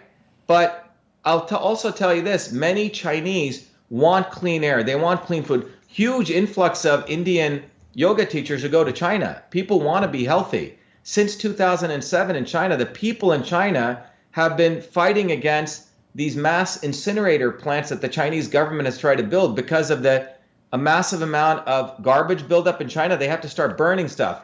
So I think people should understand, it's not like the Chinese people are bad people. They want the same things that, we all breathe the same air, etc. They want the same things. But the reality is that that's very different than the Chinese Communist Party, which is a crony capitalist party, right? Yeah. They abuse their people. They take advantage of them.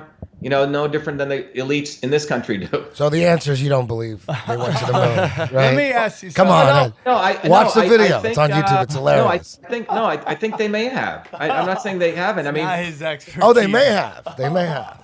they may have because they're trying to in some ways the Chinese are trying to leapfrog American research. Yeah. In some ways they. In some bad ways, they have 200. I think they have 1 camera for every 4 people in China right now reading lips. They have, I think, 200 million cameras in China. It's quite extraordinary what they can do. That's why I find it pretty weird that they can't find patient 0. They have cameras everywhere, Eddie. You can't find patient 0? So, Doc, let me ask you something. Let's end it. We got to end it here because I got to get back to some babies. We're here. Well, today's St. Paddy's Day. Happy St. Paddy's Day, everybody. Where do you see the coronavirus in a week from now, 2 weeks from now? Not, we're not putting your feet to the flame, but if you had to guesstimate, your gut feeling, where do you see everything in 15 days, or 7 days, 14 days, 21 days? Guesstimation. Well, first of all, the people that are dying, that they're saying dying correlated to the coronavirus, okay, they say, okay, this guy died, it was because of the coronavirus, okay? That assertion is not even been proven through what's called Cox postulates. If you want to show A causes B in science, it has to fulfill something called Cox postulates. So what I'm trying to say, someone has the virus, okay? That doesn't mean that caused their death. Okay? I just want to make that clear, okay? Right.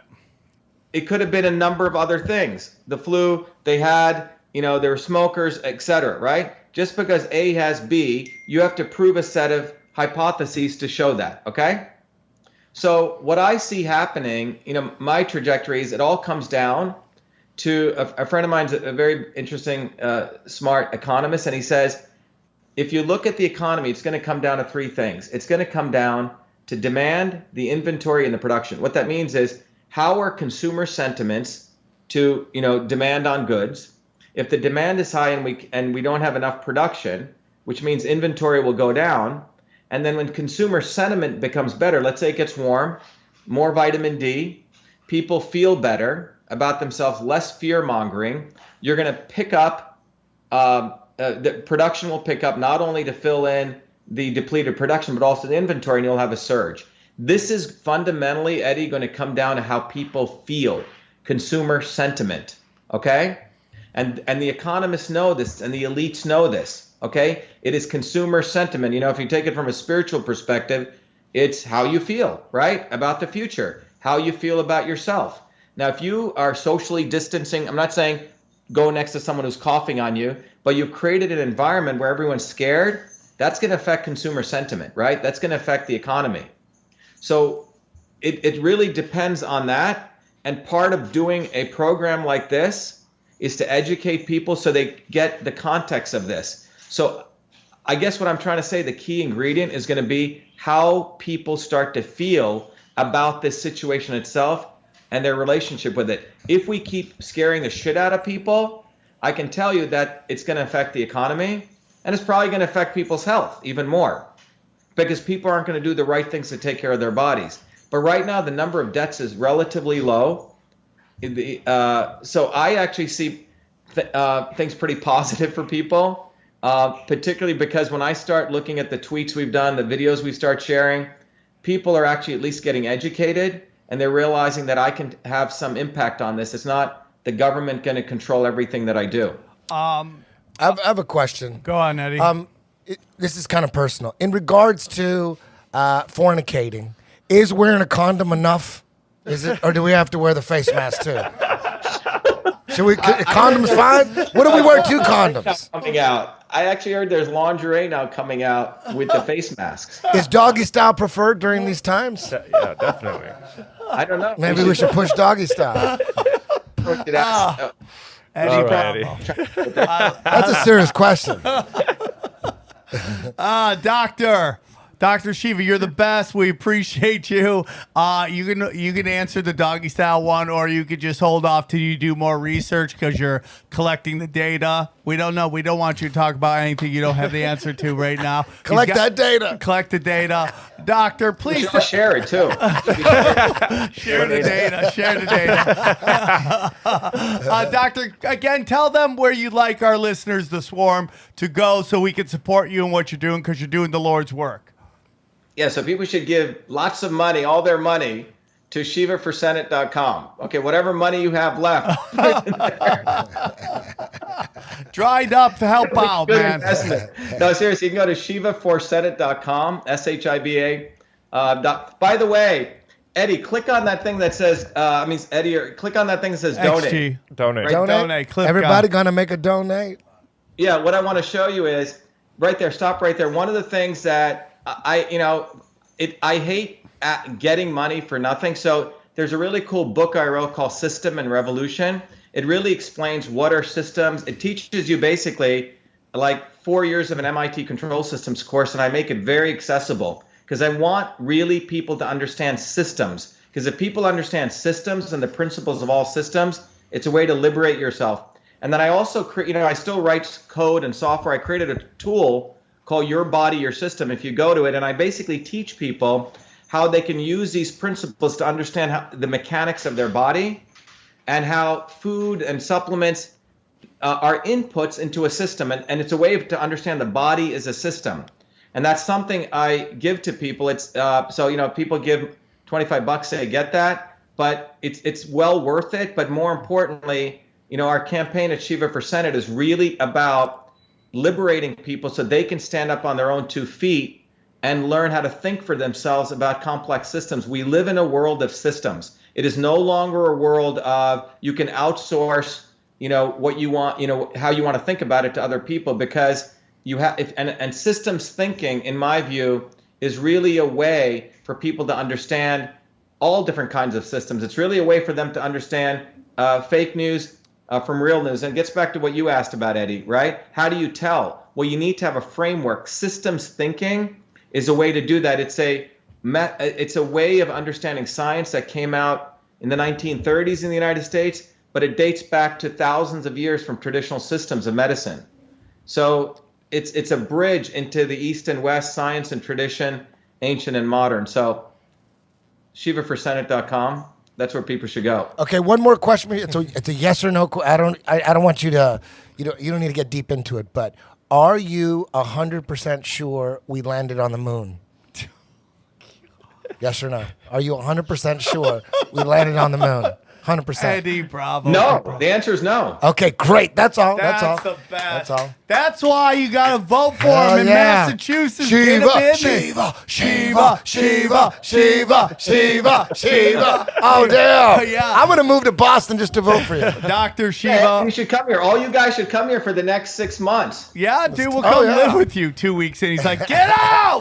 Get out! So we have Dr. a building. You guys can stay there, not in my house. Yeah. Hey, Dr. Shiva, thank you so much. Eddie, thank you. XG, Johnny, the monkey gallery in the back. Thank you guys for hanging out. We appreciate you guys. This is going to be going out immediately, and we just really appreciate the support. And Doctor, anytime, we always appreciate you coming on, and the door is always open. I got a question. So are you guys comedians too? Yeah, all three. Everybody in the room is pretty much a comic. Yeah, XG is. Are you guys martial arts guys too? Everyone? Well, he is the master of jiu-jitsu. I've taken 3 weeks of Krav Maga, so the answer is yes. We're all trained killers. Eddie, where did you learn? How long have you been doing it? I've been doing it about 25 years. Oh, where did you learn? From Jean-Jacques Machado. He's him and his brothers are cousins of the Gracies, and they're the ones who really blew it up through the UFC, the Ultimate Fighting Championship. So, yeah, my instructor, he's a legend, living legend. Jean-Jacques Machado still teaches in Tarzana. That's the man right there. Oh, do you still compete and all? No, dude, I'm 50 years old. I'm done. I just teach. That's it. I see. And tell dick jokes. Yeah. Well, we're gonna come. Hey, man, we're gonna come to the Boston area to be doing shows, and we might have to do a live podcast. Oh, you got to with come out. Doctor. You got to come out. You might have to come out, do 5 minutes of material. Well, we should have you guys out here because on the ground we're raising a lot of awareness. The way to win our election, it's Massachusetts is typically even the Republicans here are basically establishment. Basically, the rhinos have taken over the whole establishment, and the Democrats are also part of it. But what's happening is we have this groundswell from below, and we want to eviscerate both parties. I'm running as an R to hijack the Republican Party, frankly. I love it. From what we did last year, the Trumpers like us, but nearly 60% of our campaign is women now. Because of the vaccine issue, all these mothers have come, right? And these are like really good-looking women, too. They're not like really wacky-looking women. I'm being serious. Yeah, I'm with you, brother. No, I'm being serious. You know how you have those wacky-looking whatever? These are actually very grounded women. I'm being serious. No, listen, it's important. Women, they're mothers and who really like the position we took on the vaccine issue on freedom, and they're warriors. So we have that group of people. We have the center of Massachusetts, which is all working class people. And the western part of Massachusetts is some of your new age narcissist freaks and some other people actually looking for truth. So if we can split that, we can get central Mass, which I know we'll get. But if we have other people, I'm telling you, this election is not a Massachusetts election. Because I'm running, we have so much support from outside. We got to view it as a national election. Winning in Massachusetts will be like taking a big freaking steak and stabbing it down their throats. Because Massachusetts is the center of the deep state. I'm telling you guys. Oh, for so sure. Whatever you guys do to get us to win here will be like a freaking bomb went off. Well, It'll equal or bigger than the Trump victory. If this thing, if this lockdown ends, we will come out. There's a great comedy club out there, the Boston Comedy Club, and definitely. We will come out. We'll do a fundraiser for you. We'll do a live interview where let's go full Eddie blown. can ask Let's you do it. all the important questions, and we can. I'll check up on your research. Yeah. We'll definitely make it. Thank you, Doctor. We answer all the other questions too about communication. Okay. Well, dude, listen. Hey, man, we will come. Don't think we won't. I'm all about you, my man. All right. I'm all about supporting you, and if I have to come out and do my multi-layered dick jokes to help you win, then I will do it, right? Let's do it. Yes. All right. We'll say, Fornication 2020. hey man, we'll coordinate. We'll coordinate. You know, we have to November, so we'll coordinate and we'll come out. And dude, I am all about doing a benefit for you and helping you in whatever capacity I can. Absolutely. Great. Thank you, guys. Thank you, Dr. Thank Shiva. you. I love you guys all very See much. you, man. Thank you. I'll Be see ya. safe. Take care of yourself. And we'll see you guys soon. Take care. We go deep, homeboy. Aaron, open your mind. Drink from the fountain of knowledge. There's lizard people everywhere. That's some interdimensional shit. Wake up, Aaron. This is only the beginning. Dude, you just blew my mind. Tinfoil hat.